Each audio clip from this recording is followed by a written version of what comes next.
Good afternoon. Thank you for having me here today. My name is Peter Van Dorpe. I've been a firefighter for 32 years. I'm a district chief on the Chicago Fire Department and in charge of the training division. Since 2006, I've been one of the Chicago Fire Department's liaisons to and have served as a subject matter expert for various agencies and universities that have been conducting fire safety research. These agencies include Underwriters Laboratories, National Institute of Standards and Technology, University of Illinois, Michigan State University, and New York Polytechnic, among others. This research has been funded largely through the Department of Homeland Security's Assistance to Firefighters Grants Program. Through both my experience on the fire ground and in the course of my participation in these research projects, I've become acutely aware of the significant changes that have occurred over the last 40 to 50 years in the way homes are built and the way that we furnish them. What you have seen here today, as dramatic as it is, demonstrates only a fraction of the changes that have taken place.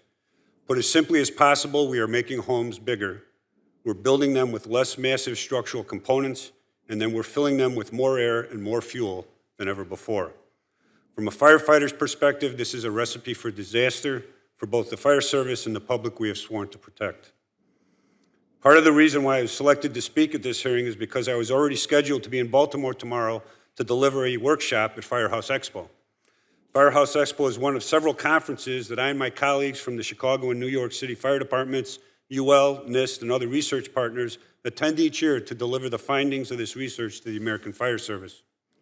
We call it bringing science to the street, and our goal is to make sure that the firefighters that arrive at your door in your time of need come with the set of strategies, tactics, skills, and knowledge that best equip them to safely and effectively combat the fire they will face.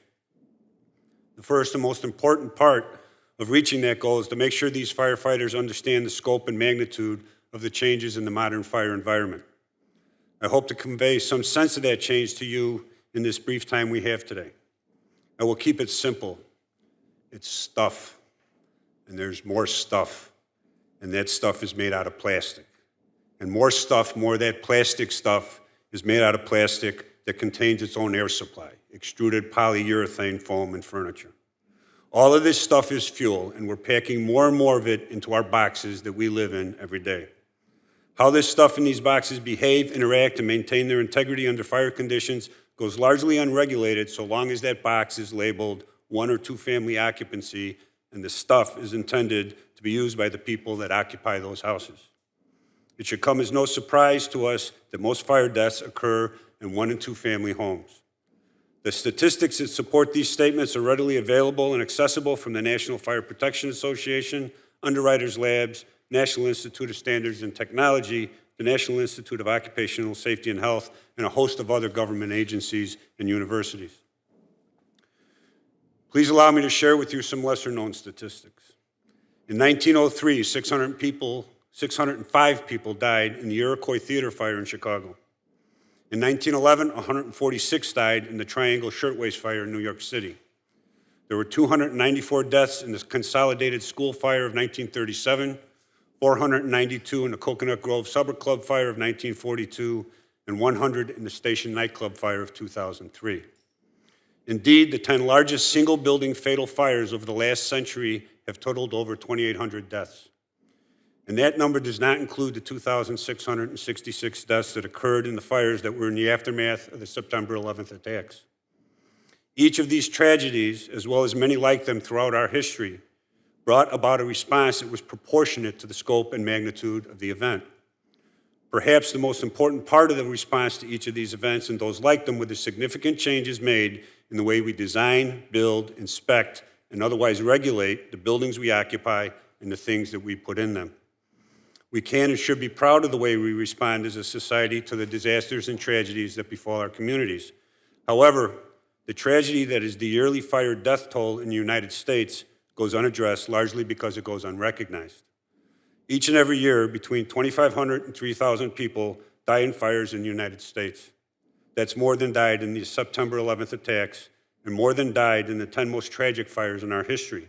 And it happens year after year after year. 85% of those fire deaths occur in homes, and they most often occur in 1s and 2s. Hence, those of you who aren't professionally attuned to the situation are not familiar with the scope and magnitude of the problem. I hope my testimony today will help bring it to the forefront for a time. Statistically, 3 people died in fires while you slept last night. Another will die while we are here discussing the merits of the issues before us. 3 more will die in the time you will make your way home tonight and end your day and return to sleep. Tomorrow and every day will be just like today, unless and until we do something different about the way we build, protect, and furnish homes in this country. When I'm teaching building construction to firefighters, I make it a point to focus on the hazards of lightweight construction and practices used in single-family homes, and I always begin and end by telling them it ain't about the gusset plates. Gusset plates are a fastening method that has replaced traditional nails in lightweight wood truss construction.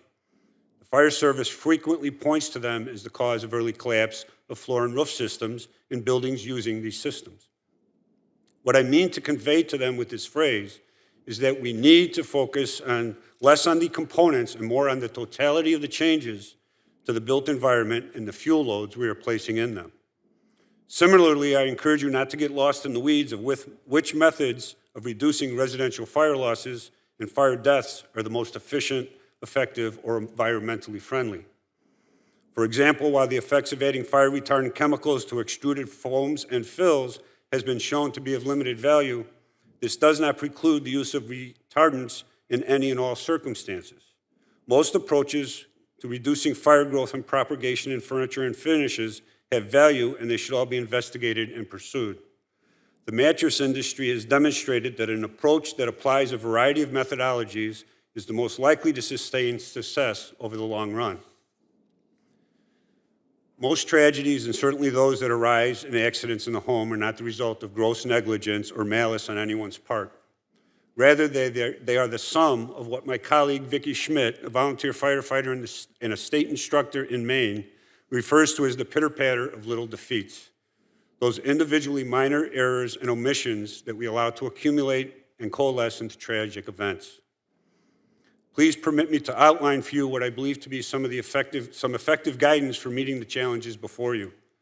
Increased residential fire safety and firefighter safety requires reducing ignition sources.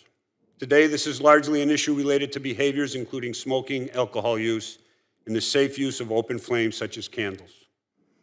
Reducing the development and propagation of fires that do occur by addressing the flammability and fire development characteristics of home furnishings and finished materials, particularly those that contain extruded polyurethane foam and related materials.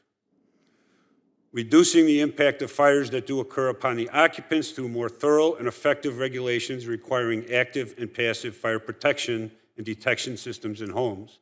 And yes, that does mean we need to advocate for residential fire sprinklers in all new construction.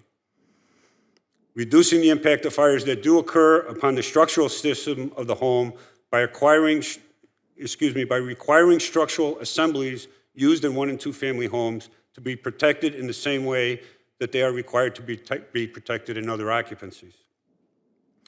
Finally, enabling the American Fire Service to do our job more safely and effectively by doing all of the above and by continuing to fund the fire safety research and dissemination of the life-saving information it is generating. In closing, I wish to assure you that the challenge is not as difficult as you may think. Indeed, the problem has already been solved. Look around you. Look above your heads. This is a fire-safe building. We have applied the lessons of the past and appropriate science and technology to design an occupancy that provides a safe and secure environment for its occupants. We can do the same for residential occupancies.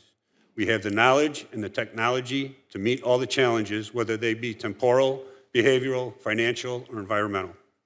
All we need is the will to act. Thank you.